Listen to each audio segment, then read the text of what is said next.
Kita ke informasi pertama, pemirsa, sebanyak 6 anggota Polri ditetapkan menjadi tersangka pelaku pengeroyokan 2 mata elang alias debt collector hingga tewas di Kalibata, Jakarta pada Kamis malam.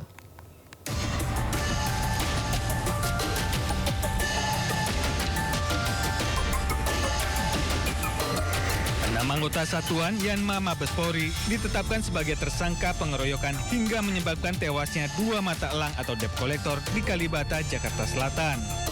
6 orang personil Yanma Mabes Polri yang ditetapkan tersangka antara lain Brigadir IAM, Bribda JLA, Bribda RGW, Bribda IAB, Bribda BN, dan Bribda AM.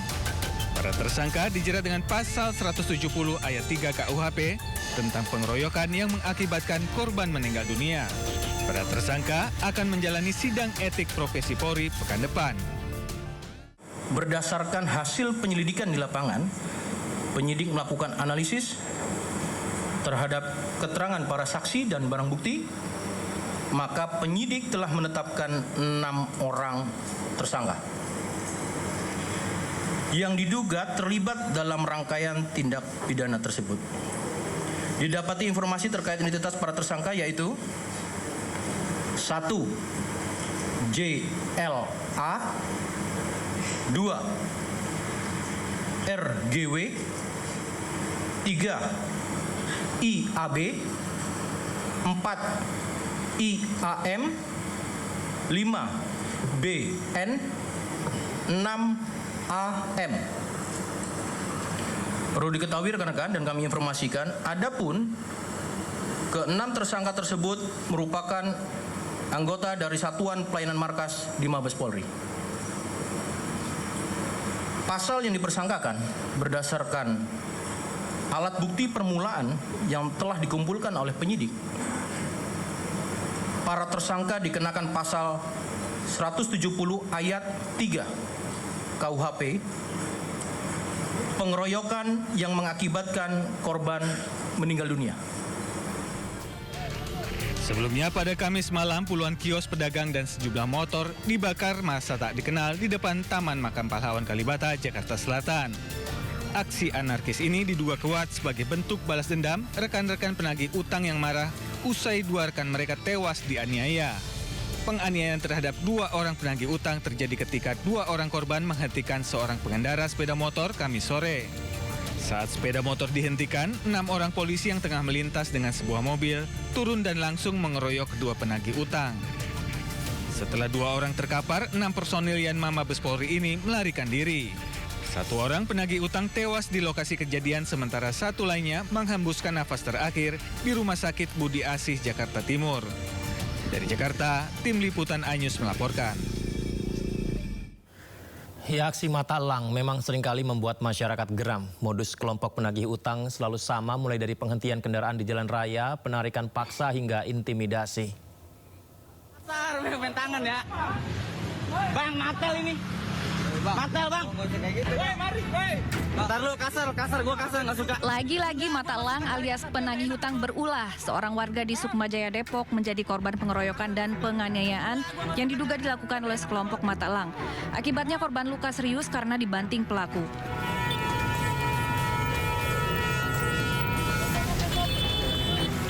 Masih dari Depok, Jawa Barat, kali ini kelompok penagih hutang merebut motor milik warga di Jalan Raya Margonda. Korban berusaha mempertahankan kendaraannya hingga sempat terjadi tarik-menarik. Aksi perampasan ini tergolong nekat karena dilakukan di tengah keramaian. Tak butuh waktu lama, polisi yang mendapat laporan segera menangkap pelaku. Video perlakuan semena-mena mata elang atau penagih hutang belakangan viral bermunculan di media sosial. Aksi mereka selalu dengan pola yang sama, mulai dari penghentian kendaraan di jalan raya, menarik paksa, hingga intimidasi yang berujung ricuh. Berdalih suruhan dari perusahaan pembiayaan, kelompok mata elang menyasar kendaraan warga. Tak jarang meski status kendaraan sudah lunas, Matel atau mata elang tetap merampas kendaraan itu dan pemilik yang tak berdaya terpaksa merelakan motor mereka raib. Otoritas Jasa Keuangan telah mengatur tata cara penagihan tunggakan yang sesuai dengan kaidah. Pada titik ini, peran polisi dan masyarakat menjadi penting. Aparat diharapkan menindak setiap pelanggaran, sementara masyarakat segera melaporkan tindakan premanisme pada pihak berwajib. Tim Liputan iNews melaporkan. Polisi juga memastikan mobil yang digunakan tersangka dalam kondisi layak jalan dan tidak ada kekurangan. Menyelesaikan rangkaian penyidikan dan pada beberapa waktu yang lalu sudah dilakukan gelar perkara terhadap kasus yang terjadi di SDN 01 Cilincing dengan hasil saudara AI kami tetapkan sebagai tersangka dan kami sudah yakin dengan alat bukti yang kami miliki.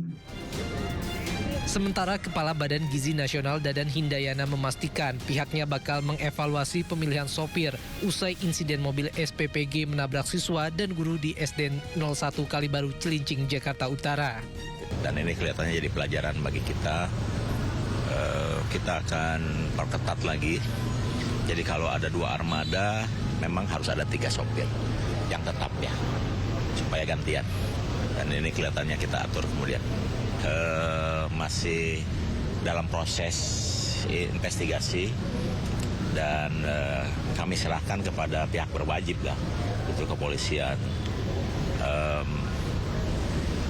Yang bersangkutan sudah punya SIM dan memang sudah biasa bawa mobil dari tahun 2021.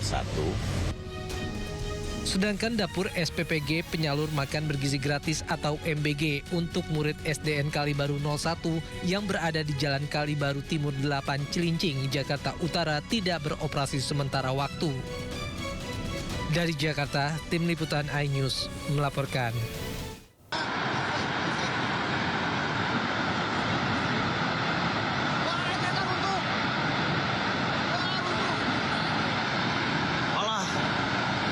Runtuh, Bos.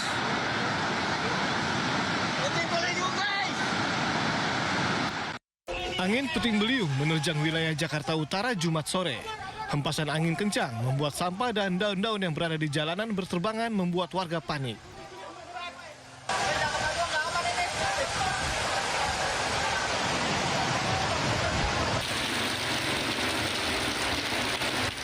Kencangnya angin juga membuat tenda yang berada di taman kawasan Pademangan roboh. Sementara di Jalan Lodan Raya, sejumlah pohon tumbang diterjang angin kencang. Di Jakarta Pusat, angin kencang merobohkan pohon besar jenis mahoni hingga melintang di badan jalan Masjid Sunda Kelapa Menteng. Selain menimpa rangkaian kabel hingga membuat tiang listrik nyaris roboh, tumbangnya pohon setinggi 10 meter itu juga menimpa 6 mobil yang terparkir di bawahnya. Diduga akar pohon sudah tidak mampu lagi menopang batang pohon yang diterjang angin kencang. Arus lalu lintas di Jalan Masjid Sunda Kelapa terpaksa ditutup karena tidak bisa dilalui. Sementara di Mangga 2 Selatan, Sawah Besar, Jakarta Pusat, guyuran hujan deras disertai angin kencang menumbangkan pohon gatep berukuran besar hingga menimpa atap rumah warga dan nyaris merobohkan bagian dapur. Suara gemuruh keras yang disusul porak-porandanya atap dapur membuat para penghuni langsung menyelamatkan diri hingga tidak ada yang terluka. Petugas Sudin Gul Karmat sektor Sawah Besar diterjunkan ke lokasi untuk membersihkan patahan batang pohon yang tumbang. Dari Jakarta, Rani Sanjaya dan Rizky Falufi, iNews melaporkan.